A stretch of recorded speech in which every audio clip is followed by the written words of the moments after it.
the capital city of my country, Asia. The price? Honestly, too good to be true. The previous owners were family friends who needed quick cash and hadn't even been living here for 3 years. The house was rough, half renovated.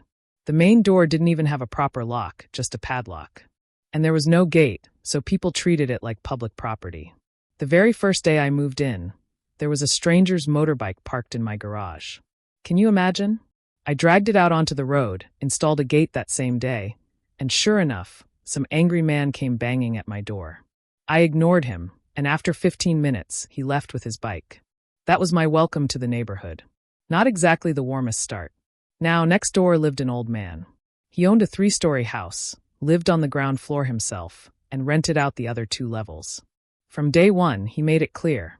He hated that my friends sold me this place. They'd warned me about him, said he'd been furious about the sale. But I'm 6 feet tall, live with 3 dogs, and honestly, I wasn't too worried. At first, things were quiet. Annoying but manageable. People kept blocking my gate thinking it was still abandoned, but a big "No parking" sign fixed that. Then, one night, something strange happened. I was in the shower when I noticed the water pressure drop. At the exact same time, I could hear my neighbor's water pump roaring next door.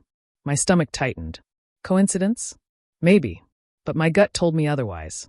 See, in our city, every multi-story house needs a pump to push water up to rooftop tanks. That old guy had tenants on 2 upper floors. He needed that pump.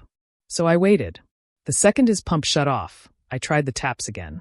Just like magic, my water pressure was back. That wasn't a coincidence. I tested it a few more times. Same result, every single time. And that's when the truth hit me. This old miser had somehow tapped into my water supply. Probably years ago, back when my house sat empty. And while I was paying dirt-cheap water bills, just $5 a month, the principle burned me alive. It wasn't about money. It was about entitlement. About someone who thought he could just steal from me because he didn't want to pay his own way. I sat on it for a few days, torn between confronting him, going the legal route, or just ignoring it. But every time I looked at my water tap, every time I thought about how he must have been laughing behind my back, it ate at me. This wasn't just theft, it was disrespect. And disrespect? I don't let that slide. So I came up with a plan. The revenge begins. One Monday night, I waited. I listened for his pump. The second it kicked in, I walked outside and with one flick of my hand, I shut off my main water supply. It sounds simple, almost petty. But here's the thing, when you starve a pump of water, it doesn't just stop. It keeps trying. And the harder it tries, the more power it pulls. Within hours, his outdated 90s wiring couldn't handle the load.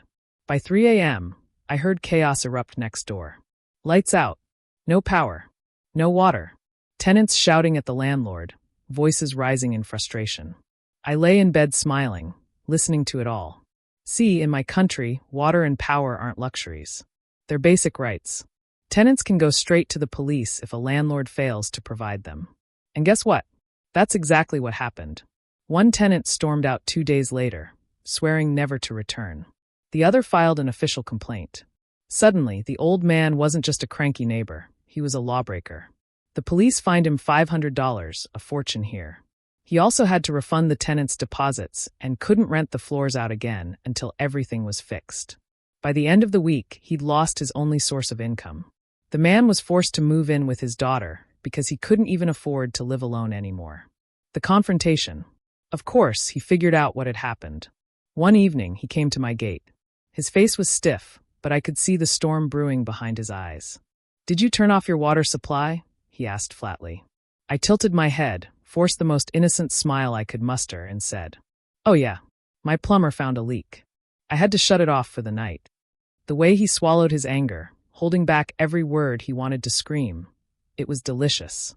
And then he just turned and walked away. Beaten. Securing the victory. I hired a plumber the next week to reroute every single pipe leaving my property. No one's ever stealing from me again. So in the end, I didn't just fix my water problem. I got rid of a toxic neighbor who thought he could exploit me forever. And all it took was one little twist of a valve. Okay, babe.